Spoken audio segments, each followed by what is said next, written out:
Right, in this video, we're going to talk about what not to do. Also, we're going to talk about things that you can do, some tips and tricks.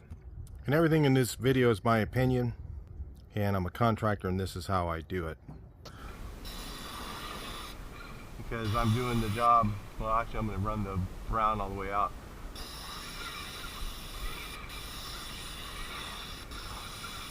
You got the pressure set just right, not too much pressure, not too little pressure. Have a couple fingers at the very edge of the fan, but nothing through the middle of the fan. Number one thing, when you go to paint your garage door, make sure it's clean. Do not go out and just start painting the door.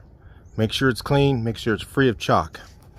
So of course I haven't cleaned this door because I'm not painting it right now, but I would wipe my hand on here after it's clean and look at my hand. If your hand is chalky, that chalk needs to be removed from the door. Sometimes it'll come off with a pressure washer, sometimes it won't. Sometimes you can use a soap, some dish soap and a brush like this, and that'll help you get it off. Just scrub it down real quick with some dish soap and then hose it off. You can just use a regular hose if you want to do that. And if you can't get it off, or if you just don't want to go through that method, you can take some of this spray-away glass cleaner. This is an alcohol-free product, and it leaves, it's ammonia-free. It does not leave any residue on the surface, and you can paint over it after using this. Works excellent. So you could wash the door with this. If you can't get the chalk off with any other method, usually this will work. And it's pretty easy to do. Now, if you've got windows like this, the easiest thing to use, a lot of guys will use masking paper and try and shove it underneath here. On these windows here, it'd be pretty easy to use either one because these are pretty easy, but the fanned windows, it is so much easier if you get a product called rosin paper. It is a thick construction paper, and it makes it so much easier to slide underneath. You take small pieces of that and you shove, actually on this one I would just take large pieces and I would just shove some in here, shove it back behind here, and then take smaller pieces and shove it back in there. And you'll find that rosin paper is so much easier. We just started doing this recently to mask these windows. We just cut it in little strips and we just shove it in there, and you can mask in about half the amount of time you can with regular masking paper. So again, don't use regular masking paper, use rosin paper. Save you a ton of time. And the other thing is don't forget there's a seal on the bottom of the door. I've seen a lot of guys paint the doors and they just paint that seal. To me that looks kind of gross. Pull the door up about at eye level and mask it while it's up, and then put it back down. That's usually what I do, so you're not working over with your back. You're working smart, not hard. Put it about, waist high, mask it all off, slide it back down. Usually what I'll do is put it on drop cloths on the ground, and that works great. Or you can put masking paper down or rosin paper on the ground. Whatever you feel like doing, that's up to you for masking the ground. Another thing I would not recommend doing, and it's use an oil-based product in your garage door. There's really no need for it. But you need to know whether the product that they put on there last time was oil-based or water-based. And you need to be able to test that door and know ways to do that. Some guys would use denatured alcohol. Well, in California, and if denatured alcohol smears the paint, then you know that it's water-based, right? But they don't have that product anymore in California. So what I usually will do is I will either sand it a little bit and smell, and I can tell the difference in the smell of oil-based door or water-based. Or better yet is just take your water-based paint and dot check it on there. Go ahead and take some, dab your finger in it, set it on your door in an inconspicuous area where you know where it's at. Wait 24 hours, come back out, try and scratch it off. If you cannot scratch it off, then you know that the paint's going to adhere, and it's probably water-based over water-based. If it's oil-based, then you need to lightly sand the door and then go ahead and put a primer on here and then put your water base over that, because a lot of places the oil base does not last. Since about the early let's say late 80s or right around there, is they started taking chemicals out of oil-based paint to make it meet VOC regulations, and it does not last the same as it used to before, especially when they had the old lead-based stuff, which was in the early 70s and all that. That stuff lasted a lot longer than water-based, but now it doesn't. So the water-based paint on a garage door can last like 15 years. So this can be the better way to do it, where oil-based will typically, after about 6 months to a year and a half, depends on where you're at in the climate. Like if you're in back east or something like that, it might last a little longer than that. It might last up to 3 years, but it's still going to die fairly quickly, where the water-based will last a lot longer in the long run. So again, make sure you're not going over oil-based, and if you're going over oil-based, it needs to be primed. Lightly sand it, prime it, water-based primer over that, and then put water-based paint over that, and you'll be fine. But if the door is currently water-based, which the factory material that they put on these was called DTM, and DTMs were typically a water-based paint that they put on in the factory, and the water-based paint sticks the best to the DTM paint. So I'd always stick with water-based. You don't really need the oil. You're not trying to stop rust. They have the type of material they use is an electrogalvanized steel. The steel that they use has already got a galvanizing to it. It's a paintable galvanizing called electrogalvanized. It's not the same as hot galvanized. It's different stuff, okay? It's electrogalvanized, and they put water-based DTM paint over that, and that's from the factory, and you're going over water-based, and typically the metal won't rust because it has that zinc coating underneath. It really cracks me up when guys say you gotta use oil-based. It's like, no experience there, guys. That's all I can tell you. All right, well, another thing you're gonna need to do the job is really, you can brush and roll a garage door, but you better be really good and really fast, because it's real easy to get overlap marks from the brush and roller. So I would not recommend using a brush and roller to do garage door. The best way to do it is with an airless. If you don't have one, check the link in the description.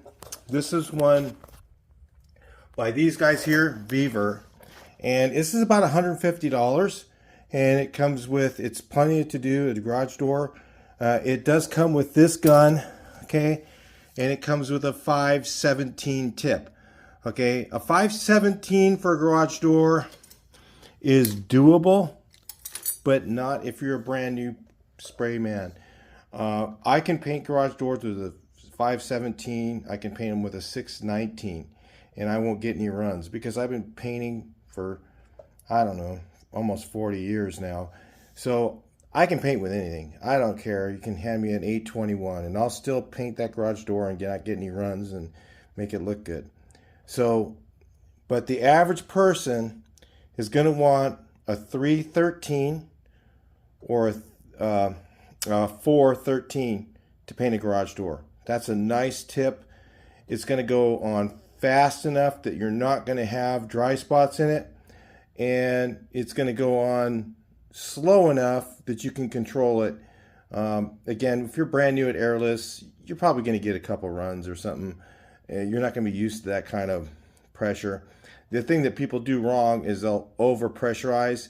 So you want to turn it up, the pressure up, and then shoot it on a piece of paper and see if your fan has fingers in it, like my fingers. If it's got lines in it like that, turn it up a little bit, the pressure up a little bit, spray it again until the lines just disappear. Now there's going to be something called tails, where the top and the bottom of your fan have a tail. Some guys call it tails, some guys call it fan edges. Tails, so if you have a really, really light tail, that won't show up in your finish typically. If it's a heavy tail, it'll show up. And if you got tails a little bit, that's fine.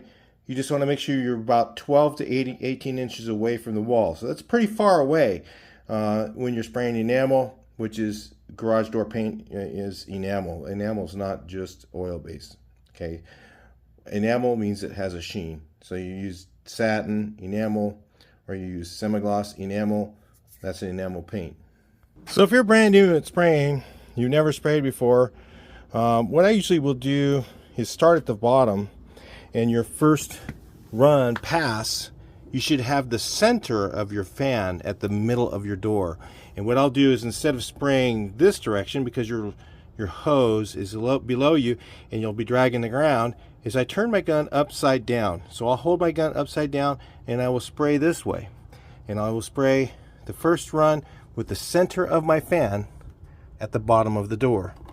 And then so I'll go across this way, and then I'll just do this one section. I'll go to my breaking point's going to be right here between the things, right? And then I'll just stop here and I go back, and I just go up and up and back and up and back. Okay, and I'll overlap half and go up the door, and I'll do it that way. But what some guys will say is you'll get a lap mark. If you're getting lap marks, that means you have either one of two things: your paint's too thin, or you're also, the other thing that happens is you have your pressure up too high.